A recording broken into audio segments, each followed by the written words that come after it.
bienvenue à tous ceux qui sont sur le live. J'ai une idée toute simple pour aujourd'hui, c'est j'ai mis 500 balles sur un wallet et je vais faire tout ce que vous voulez sur la DeFi, vraiment tout. Alors évidemment je vais trier, hein. Si vous me dites de faire une bêtise je vais peut-être pas la faire, peut-être, ça dépend de la bêtise. Là c'est l'occasion, on va y aller, je vais vous montrer tout ce qu'on peut faire, enfin tout ce qu'on peut faire, tout ce qu'on va essayer de faire, on verra bien. Avant ça, je vous ai mis des news de côté. La première, vous l'avez peut-être vu passer, c'est McDonald's qui accepte les paiements en Bitcoin à Lugano en Suisse. Donc c'est que dans une province en Suisse pour l'instant. Et d'ailleurs, ils acceptent aussi le Tether, l'USDT. C'est cool, sincèrement, c'est plutôt cool. C'est pas une petite boîte indépendante dans le fin fond de la Suisse. Les grosses boîtes qui, même si pour l'instant c'est que dans une province qui accepte les cryptos, c'est pas anodin à mon avis. Je pense que c'est pas anodin. Bon, dans l'article, il précise que McDonald's au Salvador, ils acceptent déjà les paiements, mais bon, c'est assez évident puisque là-bas, c'est la monnaie. Une autre news par contre qui est toute fraîche. Google acceptera bientôt les paiements en crypto-monnaie pour ses services de cloud. Alors, c'est un peu comme la news sur McDonald's. Pour l'instant, c'est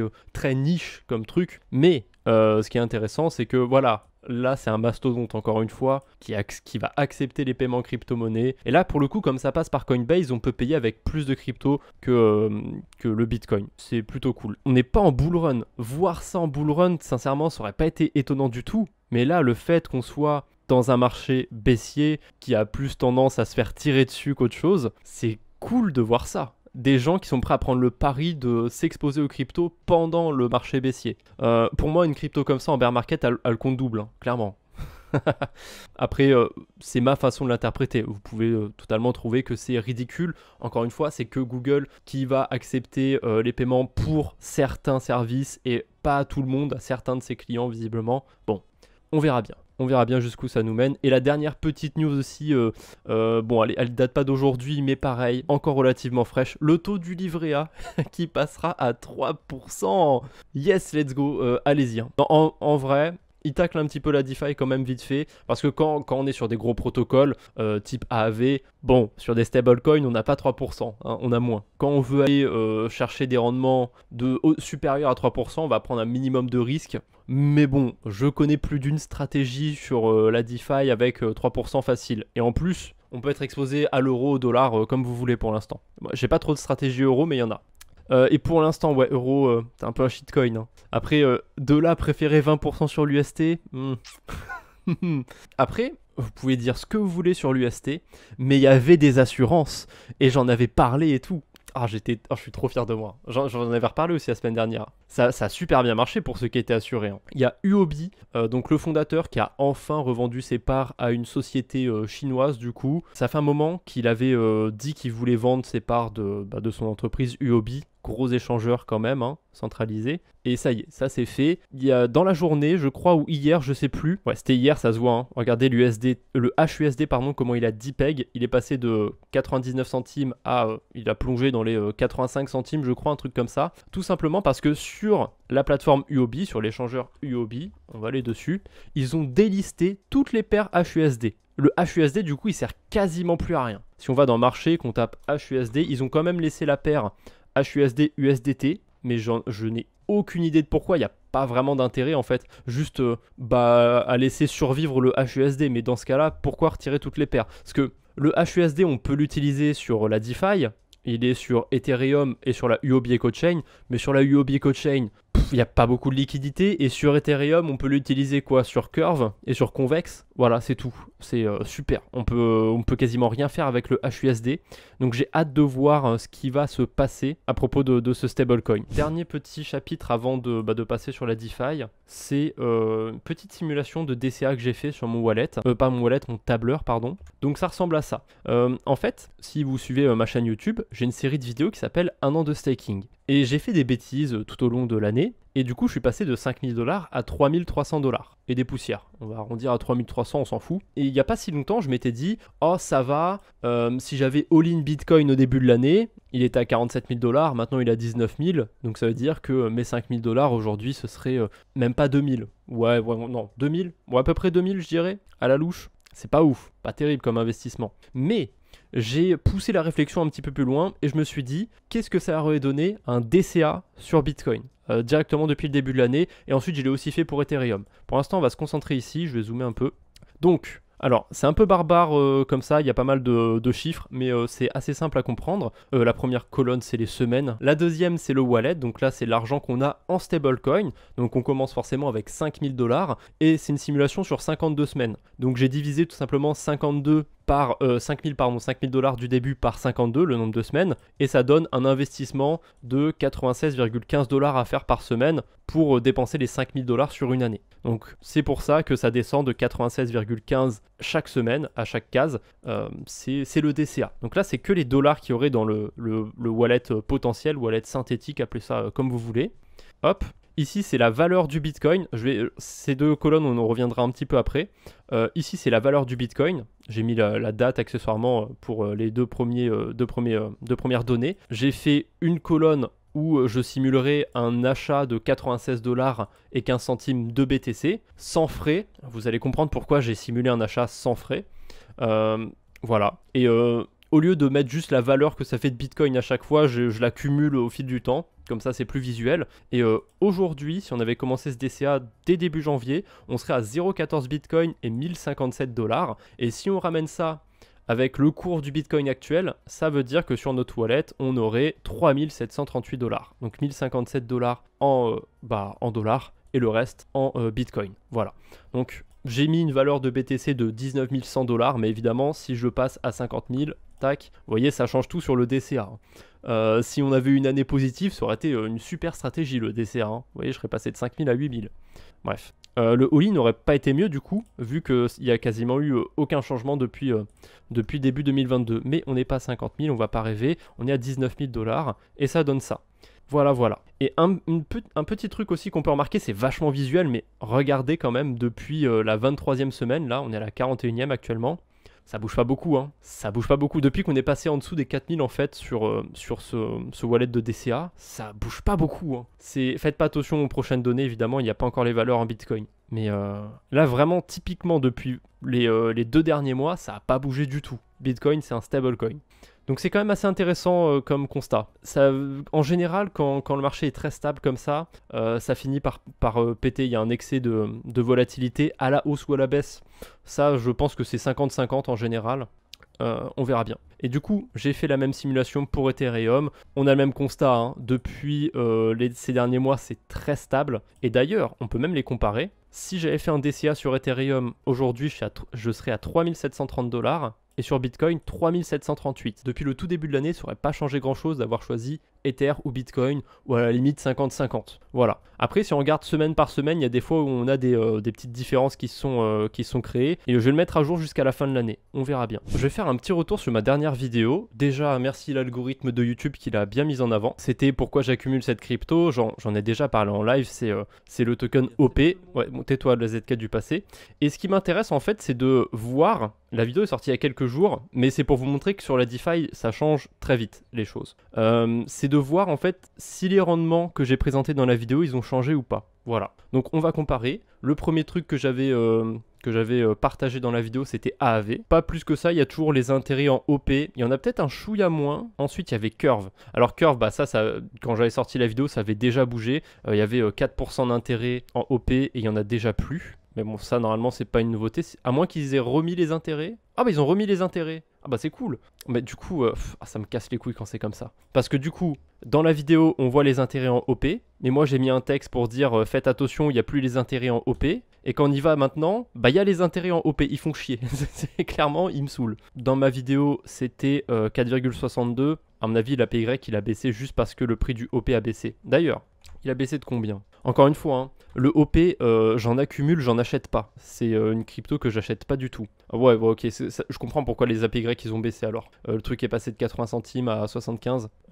Ok, c'est logique. Après Curve, on avait Bifi, mais du coup, Bifi c'est très corrélé au rendement qu'il y a sur Curve. Donc, par contre, ça peut être marrant de voir ça. Je peux voir l'historique du rendement sur cette pool de liquidité sur une semaine. Et vous voyez ce qui s'est passé. Ils ont retiré les intérêts en OP et ils les ont remis. Et du coup, ça fait ça sur Bifi. Je l'avais annoncé dans la vidéo. J'avais dit, c'est un truc limite, dans une semaine, ce sera plus d'actualité. C'est Zone Finance. Et j'en ai parlé aussi en live mardi dernier. Déjà, le token, il est à 6 centimes. La semaine dernière, quand on était là, il était à 8 ou 9 centimes, je crois. Donc, il a pris quasiment moins 50%. 2%. Les rendements, là faire du levier c'est plus très intéressant, hein. Ouais, sur des stablecoins ça reste encore assez compétitif, ça fait 12%, mais ça vaut pas le coup parce que c'est un 12% maintenant tout de suite. Le temps que les intérêts se fassent, le prix du zone va sûrement se péter la gueule, donc en fait vous aurez jamais 12%, c'est pas possible. Bref, je sais que tout le monde n'est pas familier avec la DeFi. J'ai 500 USDT sur Polygon, mais est-ce qu'on n'utiliserait pas un bridge en direct pour aller foutre quelque chose ailleurs? Proposez-moi dans le chat là tout ce que vous voulez faire sur la DeFi, si vous connaissez des noms de protocoles,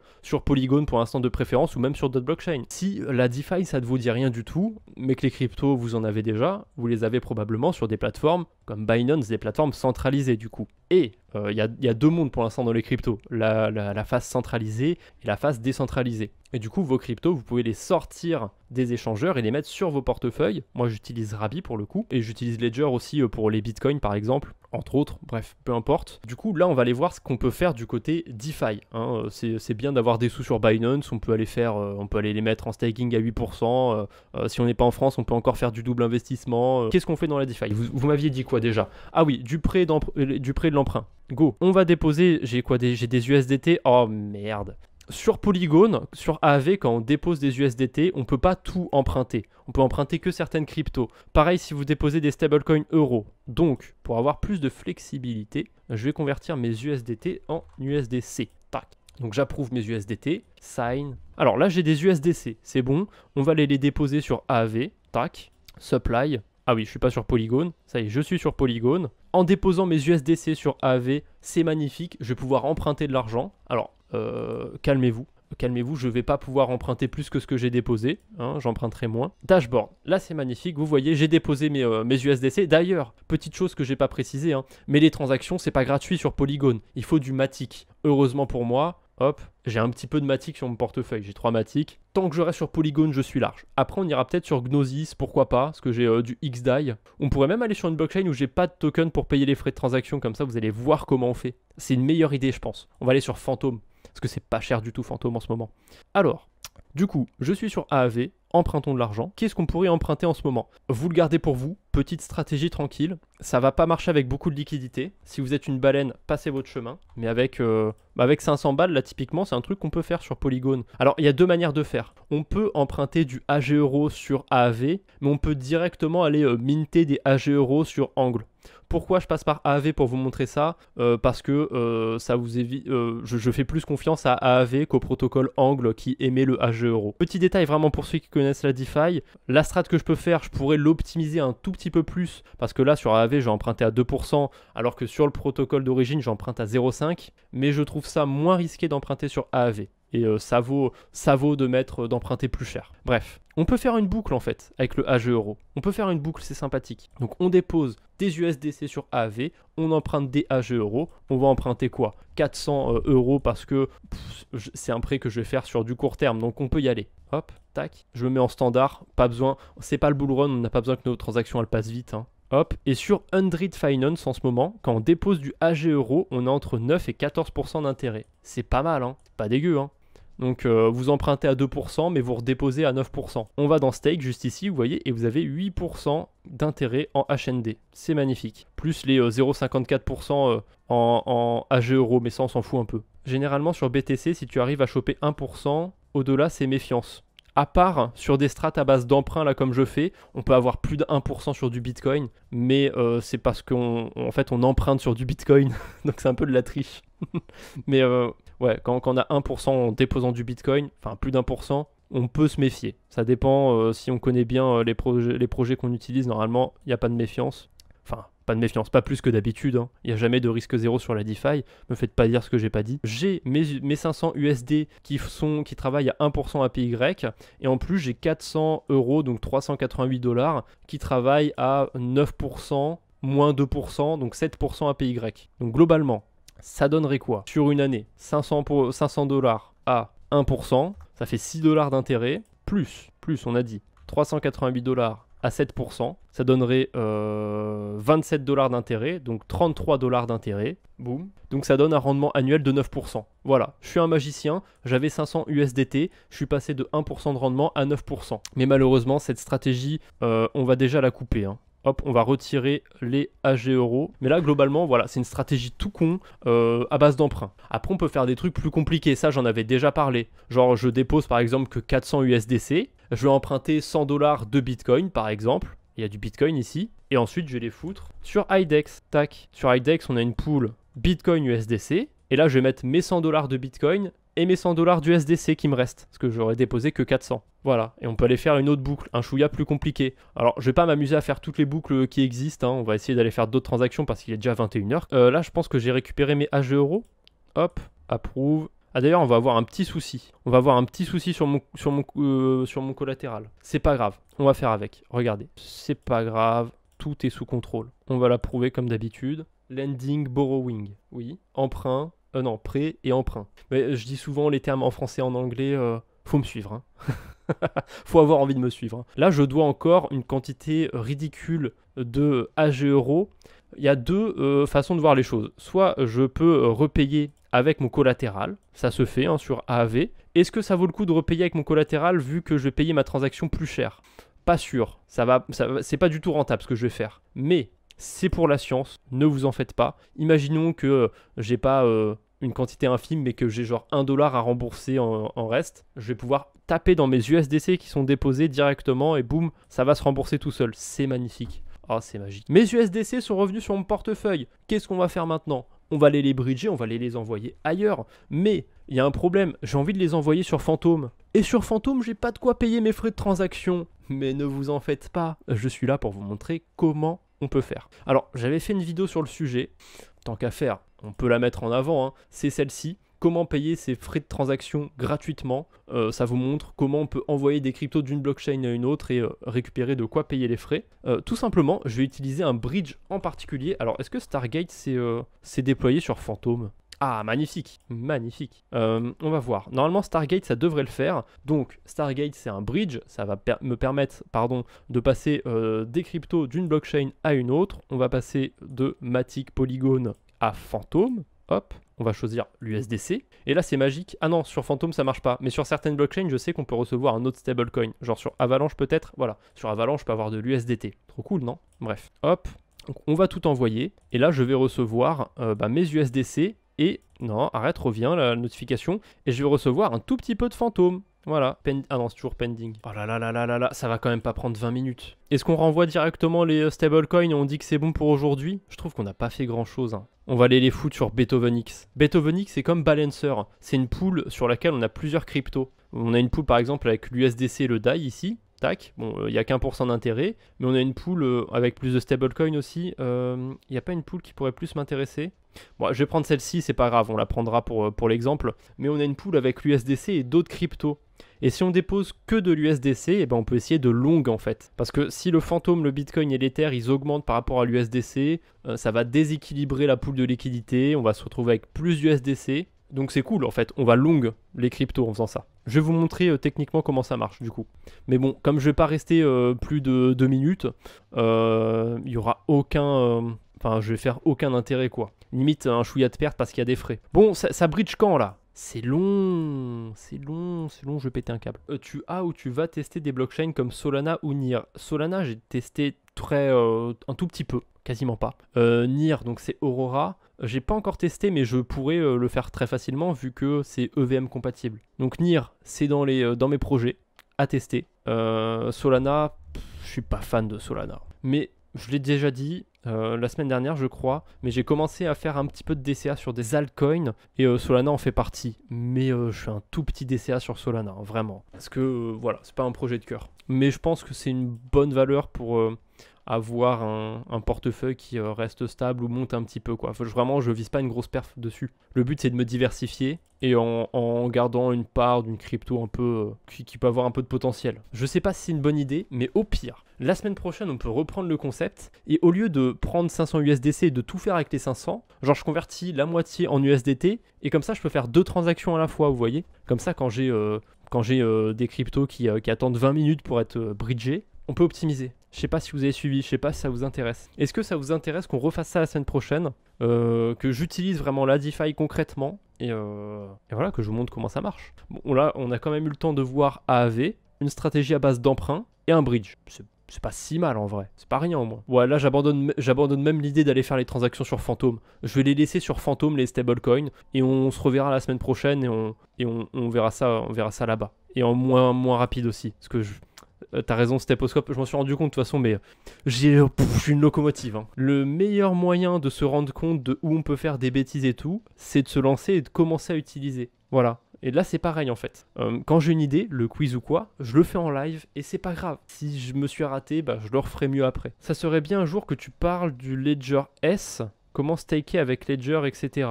Ah, ça pourrait être pas mal ça aussi. Je vais vous lâcher pour ce soir. J'espère que vous avez passé un bon moment. À mardi prochain, même endroit, même heure. Merci à tous. Et ce sera mieux la semaine prochaine. Ça, je vous le garantis. Je peux même vous le promettre, hein, je suis pas un politicien. Allez, à la semaine prochaine.